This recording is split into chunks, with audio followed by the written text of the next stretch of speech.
Segenap bangsa Yehuda mengambil Uzia yang masih berumur 16 tahun dan menobatkan dia menjadi raja menggantikan ayahnya, Amazia. Ia memperkuat Elot dan mengembalikannya kepada Yehuda sesudah raja mendapat perhentian bersama-sama dengan nenek moyangnya. Uzia berumur 16 tahun pada waktu ia menjadi raja. Dan 52 tahun lamanya ia memerintah di Yerusalem. Nama ibunya ialah Yekolia dari Yerusalem. Ia melakukan apa yang benar di mata Tuhan, tepat seperti yang dilakukan Amazia ayahnya. Ia mencari Allah selama hidup Zakaria yang mengajarnya supaya takut akan Allah. Dan selama ia mencari Tuhan, Allah membuat segala usahanya berhasil. Maka majulah ia berperang melawan orang-orang Filistin dan membongkar tembok Gat, Yabne, dan Asdod. Lalu mendirikan kota-kota di sekitar Asdod dan di lain-lain wilayah orang Filistin. Allah menolongnya terhadap orang Filistin dan terhadap orang Arab yang tinggal di Gur Baal dan terhadap orang Meunim. Orang-orang Amon membayar upeti kepada Uzia. Namanya termasyhur sampai ke Mesir karena kekuatannya yang besar. Uzia mendirikan menara di Yerusalem, di atas pintu gerbang sudut, di atas pintu gerbang lebak, dan di atas penjuru, serta mengokohkannya. Ia mendirikan juga menara-menara di padang gurun, dan menggali banyak sumur, karena banyak ternaknya, baik di dataran rendah maupun di dataran tinggi. Juga ia mempunyai petani-petani dan penjaga-penjaga kebun anggur, di gunung-gunung dan di tanah yang subur, karena ia suka pada pertanian. Selain itu, Uzia mempunyai tentara yang sanggup berperang, yang maju berperang dalam laskar-laskar, menurut jumlah anak buah yang dicatat oleh Panitera Yeiel dan penata usaha Maaseya, di bawah pimpinan Hananya, salah seorang panglima raja. Kepala-kepala puak pahlawan-pahlawan yang gagah perkasa itu, seluruhnya berjumlah 2.600 orang. Di bawah pimpinan mereka, terdapat satu bala tentara, terdiri dari 307.500 orang yang gagah perkasa dalam berperang, untuk membantu raja dalam menghadapi musuh. Uzia memperlengkapi seluruh tentara itu dengan perisai, tombak, ketopong, baju zirah, busur, dan batu umban. Ia membuat juga di Yerusalem alat-alat perang, ciptaan seorang ahli yang dapat menembakkan anak panah dan batu besar untuk ditempatkan di atas menara-menara dan penjuru-penjuru. Nama raja itu termasyhur sampai ke negeri-negeri yang jauh, karena ia ditolong dengan ajaib, sehingga menjadi kuat. Setelah ia menjadi kuat, ia menjadi tinggi hati, sehingga ia melakukan hal yang merusak. Ia berubah setia kepada Tuhan Allahnya dan memasuki bait Tuhan untuk membakar ukupan di atas mezbah pembakaran ukupan. Tetapi Imam Azaria mengikutinya dari belakang, bersama-sama 80 imam Tuhan, orang-orang yang tegas. Mereka berdiri di depan Raja Uzia dan berkata kepadanya, "Hai Uzia, engkau tidak berhak membakar ukupan kepada Tuhan. Hanyalah imam-imam keturunan Harun yang telah dikuduskan yang berhak membakar ukupan. Keluarlah dari tempat kudus ini, karena engkau telah berubah setia. Engkau tidak akan memperoleh kehormatan dari Tuhan Allah karena hal ini." Tetapi Uzia dengan bokor ukupan di tangannya untuk dibakar menjadi marah. Sementara amarahnya meluap terhadap para imam, timbullah penyakit kusta pada dahinya di hadapan para imam di rumah Tuhan dekat mezbah pembakaran ukupan. Imam kepala Azaria dan semua imam lainnya memandang kepadanya, dan sesungguhnya ia sakit kusta pada dahinya. Cepat-cepat mereka mengusirnya dari sana, dan ia sendiri tergesa-gesa keluar, karena Tuhan telah menimpakan tulah kepadanya. Raja Uzia sakit kusta sampai kepada hari matinya. Dan sebagai orang yang sakit kusta, ia tinggal dalam sebuah rumah pengasingan, karena ia dikucilkan dari rumah Tuhan. Dan Yotam anaknya mengepalai istana raja dan menjalankan pemerintahan atas rakyat negeri itu. Selebihnya dari riwayat Uzia dari awal sampai akhir ditulis oleh Nabi Yesaya bin Amos.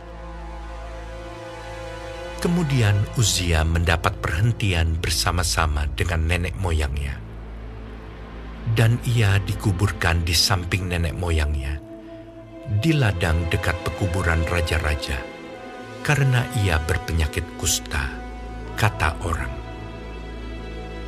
Maka Yotam anaknya menjadi raja menggantikan dia. 2 Tawari pasal 27. Yotam berumur 25 tahun pada waktu ia menjadi raja, dan 16 tahun lamanya ia memerintah di Yerusalem. Nama ibunya ialah Yerusa, anak Zadok. Ia melakukan apa yang benar di mata Tuhan, tepat seperti yang dilakukan Uzia ayahnya. Hanya ia tidak memasuki bait Tuhan. Tetapi rakyat masih saja melakukan hal yang merusak. Ia mendirikan pintu gerbang tinggi di rumah Tuhan dan mengadakan banyak pembangunan pada tembok Ofel. Ia mendirikan juga kota-kota di pegunungan Yehuda dan benteng-benteng, serta menara-menara di hutan-hutan. Ia berperang melawan Raja Bani Amon dan mengalahkannya, sehingga pada tahun itu juga Bani Amon membayar kepadanya 100 talenta perak, 10.000 kor gandum, dan 10.000 kor jelai. Juga pada tahun kedua dan ketiga, Bani Amon membawa upeti itu kepadanya. Yotam menjadi kuat karena ia mengarahkan hidupnya kepada Tuhan Allahnya. Selebihnya dari riwayat Yotam, segala peperangan dan tingkah langkahnya, sesungguhnya semuanya itu tertulis dalam kitab Raja-Raja Israel dan Yehuda. Ia berumur 25 tahun pada waktu ia menjadi raja, dan 16 tahun lamanya ia memerintah di Yerusalem. Kemudian Yotam mendapat perhentian bersama-sama nenek moyangnya, dan ia dikuburkan di kota Daud. Maka Ahaz anaknya menjadi raja menggantikan dia. 2 Tawari pasal 28. Ahaz berumur 20 tahun pada waktu ia menjadi raja, dan 16 tahun lamanya ia memerintah di Yerusalem. Ia tidak melakukan apa yang benar di mata Tuhan, seperti Daud, bapa leluhurnya. Tetapi ia hidup menurut kelakuan raja-raja Israel. Bahkan ia membuat patung-patung tuangan untuk para Baal. Ia membakar juga korban di lebak Ben Hinnom dan membakar anak-anaknya sebagai korban dalam api, sesuai dengan perbuatan keji bangsa-bangsa yang telah dihalaukan Tuhan dari depan orang Israel. Ia mempersembahkan dan membakar korban di bukit-bukit pengorbanan, dan di atas tempat-tempat yang tinggi, dan di bawah setiap pohon yang rimbun. Sebab itu Tuhan Allahnya menyerahkannya ke dalam tangan raja orang Aram. Mereka mengalahkan dia dan menawan banyak orang daripadanya yang diangkut ke Damsyik. Kemudian ia diserahkan pula ke dalam tangan Raja Israel dan mengalami kekalahan yang besar. Sebab dalam sehari, Pekah bin Remalia menewaskan di Yehuda 120.000 orang, semuanya orang-orang yang tangkas, oleh karena mereka telah meninggalkan Tuhan, Allah nenek moyang mereka. Dan Zikri, pahlawan dari Efraim, membunuh Maasea, anak raja, Azrikam, kepala istana, dan Elkana, orang kedua di bawah raja. Orang Israel menawan dari saudara-saudaranya 200.000 orang, yakni perempuan-perempuan, serta anak-anak lelaki dan anak-anak perempuan. Mereka merampas juga banyak harta milik daripada orang-orang itu, dan membawa rampasan itu ke Samaria. Tetapi di sana ada seorang nabi Tuhan yang bernama Oded. Ia pergi menemui tentara yang pulang ke Samaria dan berkata kepada mereka, "Lihatlah, karena kehangatan murkanya kepada Yehuda, Tuhan Allah nenek moyangmu menyerahkan mereka ke dalam tanganmu, dan kamu telah mengadakan pembunuhan di antara mereka dengan kegeraman yang sampai ke langit. Dan sekarang kamu bermaksud menaklukkan orang Yehuda dan Yerusalem menjadi hambamu laki-laki dan perempuan. Tidak adakah pada kamu sendiri kesalahan yang besar terhadap Tuhan Allahmu? Maka sekarang dengarkanlah kataku ini. Kembalikanlah orang-orang yang kamu tawan dari saudara-saudaramu itu, karena murka Allah menyala-nyala terhadap kamu." Lalu bangkitlah beberapa pemimpin Bani Efraim, yakni Azaria bin Yohanan, Berekia bin Mesilemot, Yehizkia bin Salum, dan Amasa bin Hadlai, menghadapi orang-orang yang pulang dari perang, dan berkata kepada mereka, "Jangan bawa tawanan-tawanan itu kemari, sebab maksudmu itu menjadikan kita bersalah terhadap Tuhan dan menambah dosa dan kesalahan kita. Sudah cukup besar kesalahan kita, dan murka yang menyala-nyala telah menimpa Israel." Lalu orang-orang yang bersenjata itu meninggalkan tawanan dan barang-barang rampasannya di muka para pemimpin dan seluruh jemaah. Dan orang-orang yang ditunjuk dengan disebut namanya bangkit, lalu menjemput para tawanan itu.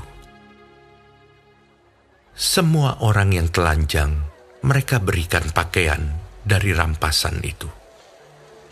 Orang-orang itu diberi pakaian, kasut, makanan, dan minuman.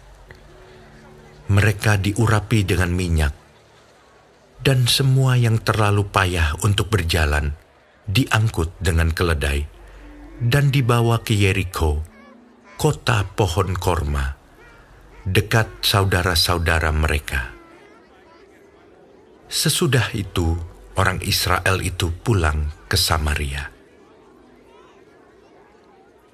Pada waktu itu, Raja Ahaz menyuruh utusan kepada Raja Negeri Asyur untuk memohon bantuan.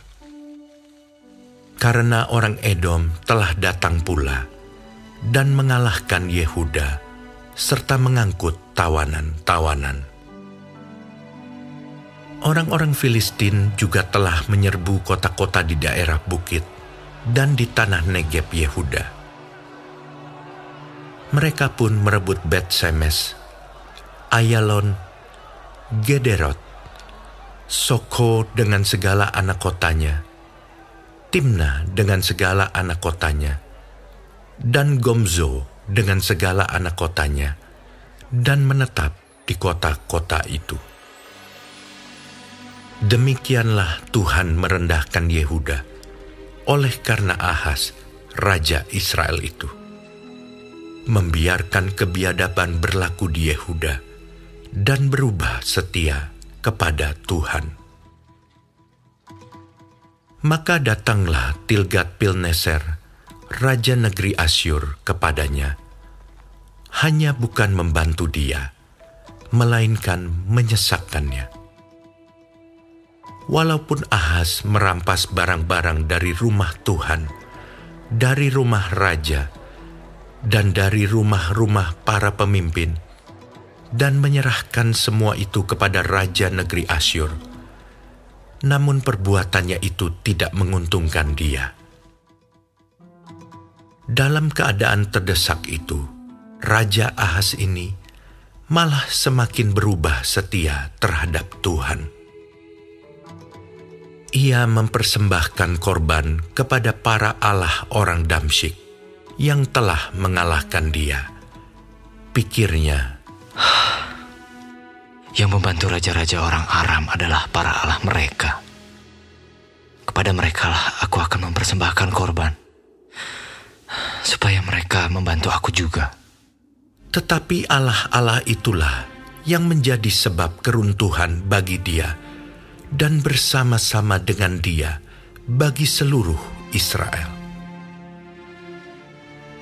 Ahaz mengumpulkan perkakas-perkakas rumah Allah dan menghancurkannya. Ia menutup pintu rumah Tuhan, lalu membuat mezbah-mezbah bagi dirinya di segenap penjuru Yerusalem. Di tiap-tiap kota di Yehuda, ia membuat bukit-bukit pengorbanan untuk membakar korban bagi Allah lain. Dengan demikian, ia menyakiti hati Tuhan, Allah nenek moyangnya. Selebihnya dari riwayatnya dan seluruh tingkah langkahnya, dari awal sampai akhir, sesungguhnya semuanya itu tertulis dalam kitab raja-raja Yehuda dan Israel. Kemudian Ahaz mendapat perhentian bersama-sama dengan nenek moyangnya dan dikuburkan di dalam kota di Yerusalem. Tetapi ia tidak dibawa ke pekuburan raja-raja Israel. Maka Hizkia, anaknya, menjadi raja menggantikan dia. 2 Tawari pasal 29.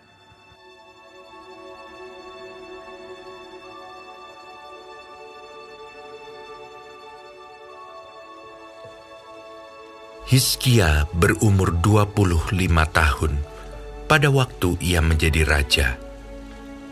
Dan 29 tahun lamanya ia memerintah di Yerusalem.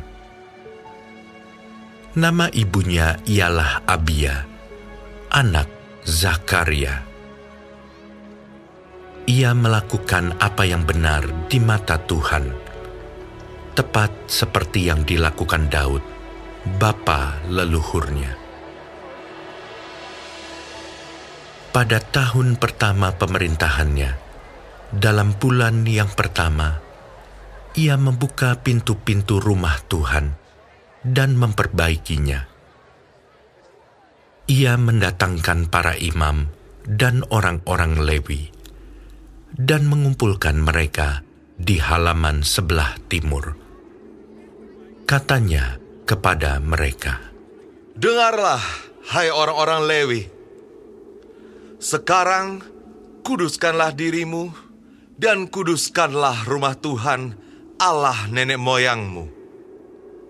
Keluarkanlah kecemaran dari tempat kudus, karena nenek moyang kita telah berubah setia. Mereka melakukan apa yang jahat di mata Tuhan, Allah kita. Telah meninggalkannya, mereka telah memalingkan muka dari kediaman Tuhan dan membelakanginya. Bahkan mereka menutup pintu-pintu balai rumah Tuhan dan memadamkan segala pelita. Mereka tidak membakar korban ukupan dan tidak mempersembahkan korban bakaran bagi Allah orang Israel di tempat kudus. Sehingga murka Tuhan menimpa Yehuda dan Yerusalem. Ia membuat mereka menjadi kengerian, kedahsyatan, dan sasaran suitan seperti yang kamu lihat dengan matamu sendiri. Karena hal itulah nenek moyang kita tewas oleh pedang, dan anak-anak lelaki, dan anak-anak perempuan kita, beserta istri-istri kita menjadi tawanan. Sekarang, aku bermaksud mengikat perjanjian dengan Tuhan, Allah Israel, supaya murkanya yang menyala-nyala itu undur daripada kita. Anak-anakku, sekarang janganlah kamu lengah, karena kamu telah dipilih Tuhan untuk berdiri di hadapannya, untuk melayani Dia, untuk menyelenggarakan kebaktian, dan membakar korban baginya. Lalu bangunlah orang-orang Lewi itu, yakni dari Bani Kehat, Mahat bin Amasai, dan Yoel bin Azaria. Dari Bani Merari, Kish bin Abdi, dan Azaria bin Yehaleleel. Dari orang Gerson, Yoah bin Zima, dan Eden bin Yoah. Dari Bani Elisafan, Simri dan Yeiel. Dari Bani Asaf, Zakaria dan Matanya. Dari Bani Heman, Yehiel dan Simei. Dan dari Bani Yedutun, Semaya dan Uziel. Mereka mengumpulkan saudara-saudaranya dan menguduskan dirinya. Kemudian mereka datang menurut perintah raja, sesuai dengan firman Tuhan, lalu mentahirkan rumah Tuhan. Sesudah itu, masuklah para imam ke bagian dalam rumah Tuhan untuk mentahirkannya. Semua yang najis yang didapati mereka di dalam bait Tuhan dibawa ke pelataran rumah Tuhan. Orang-orang Lewi menerimanya untuk diangkut keluar ke lembah Kidron. Pekerjaan menguduskan itu dimulai pada tanggal 1 bulan yang pertama. Pada hari ke-8 bulan itu, mereka sampai ke balai rumah Tuhan dan menguduskan seluruh rumah Tuhan dalam 8 hari. Mereka selesai pada hari ke-16 bulan pertama.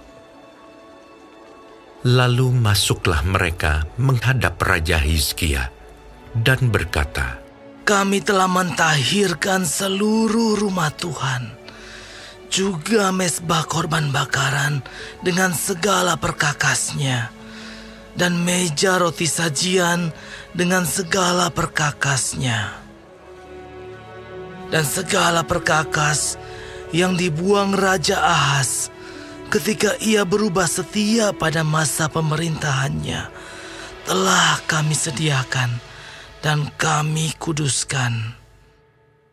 Sekarang semuanya itu ada di depan mezbah Tuhan."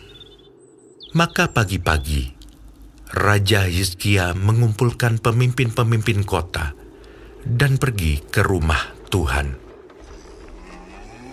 Mereka membawa 7 ekor lembu jantan, 7 ekor domba jantan, 7 ekor domba muda, dan 7 ekor kambing jantan sebagai korban penghapus dosa untuk keluarga raja, untuk tempat kudus, dan untuk Yehuda.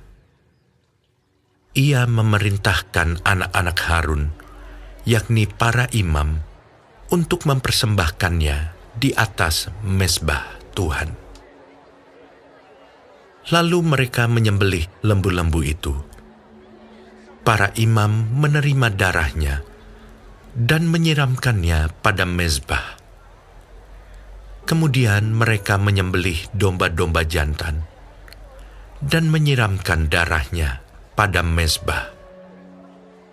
Sesudah itu, mereka menyembelih domba-domba muda dan menyiramkan darahnya pada mezbah. Selanjutnya mereka membawa kambing-kambing jantan yang akan menjadi korban penghapus dosa ke hadapan raja dan jemaah. Mereka meletakkan tangannya ke atas kambing-kambing itu. Dan para imam menyembelihnya dan mempersembahkan darahnya di atas mezbah sebagai korban penghapus dosa untuk mengadakan pendamaian bagi seluruh Israel. Sebab raja telah memerintahkan untuk mempersembahkan korban bakaran dan korban penghapus dosa itu bagi seluruh Israel. Ia menempatkan orang-orang Lewi di rumah Tuhan dengan ceracap, gambus, dan kecapi sesuai dengan perintah Daud dan Gad, pelihat raja, dan Nabi Natan. Karena dari Tuhanlah perintah itu dengan perantaraan nabi-nabinya. Maka berdirilah orang-orang Lewi dengan alat-alat musik Daud, demikian pula para imam dengan nafiri. Lalu Hizkia memerintahkan untuk mempersembahkan korban bakaran di atas mezbah. Pada saat persembahan korban bakaran dimulai, mulailah pula dinyanyikan nyanyian bagi Tuhan dan dibunyikan nafiri dengan iringan alat-alat musik Daud, Raja Israel. Seluruh jemaah sujud menyembah, sementara nyanyian dinyanyikan dan nafiri dibunyikan. Semuanya itu berlangsung sampai korban bakaran habis terbakar. Sehabis korban bakaran dipersembahkan, raja dan semua orang yang hadir bersama-sama dia berlutut dan sujud menyembah. Lalu Raja Hizkia dan para pemimpin memerintahkan orang-orang Lewi menyanyikan puji-pujian untuk Tuhan dengan kata-kata Daud dan Asaf, pelihat itu. Maka mereka menyanyikan puji-pujian dengan sukaria, lalu berlutut dan sujud menyembah. Kemudian berbicaralah Hizkia. Sekarang kamu telah mentahbiskan dirimu untuk Tuhan. Mendekatlah dan bawalah korban-korban sembelihan dan korban-korban syukur ke rumah Tuhan. Lalu jemaah membawa korban-korban sembelihan dan korban-korban puji-pujian. Setiap orang yang rela hati membawa juga korban-korban bakaran. Jumlah korban bakaran yang dibawa jemaah ialah lembu 70 ekor, domba jantan 100 ekor, dan domba muda 200 ekor. Semuanya sebagai korban bakaran bagi Tuhan. Persembahan-persembahan kudus terdiri dari lembu sapi 600 ekor dan kambing domba 3.000 ekor. Tetapi jumlah imam terlalu sedikit, sehingga mereka tidak sanggup menguliti semua korban bakaran. Oleh sebab itu, saudara-saudara mereka, orang-orang Lewi, membantu mereka sampai pekerjaan itu selesai, dan sampai para imam menguduskan dirinya. Sebab orang-orang Lewi itu lebih bersungguh-sungguh menguduskan dirinya daripada para imam. Lagi pula korban bakaran itu banyak, dengan segala lemak korban keselamatan dan segala korban curahan pada korban-korban bakaran itu. Demikianlah ibadah di rumah Tuhan ditetapkan kembali. Hizkia dan seluruh rakyat bersukacita akan apa yang telah ditetapkan Allah bagi bangsa itu, karena hal itu terjadi dengan tak disangka-sangka.